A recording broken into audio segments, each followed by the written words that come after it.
Полека дојдовме и до крајот на ова 65-то издание на досие, се надевам дека бевте задоволни, а при крајот би сакал да напоменам за уште две изданија кои што се појави, односно наскоро треба да се појават денови во продажба во продавниците широм Македонија, оние кои се занимаваат со продажба на музички изданија.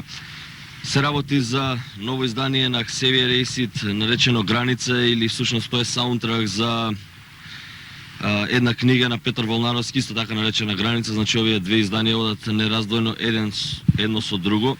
Касета Xavier Acid и книгава.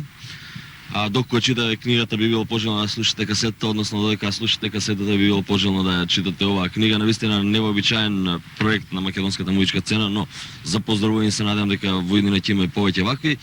И исто така денови треба да се појави компилацијската касета Pop Rock Fest, оној Pop Rock Fest од минатата година.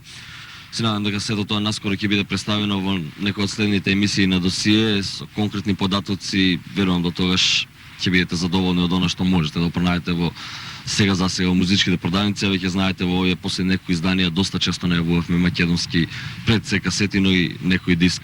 Одете, набавете и ќе бидете задоволни.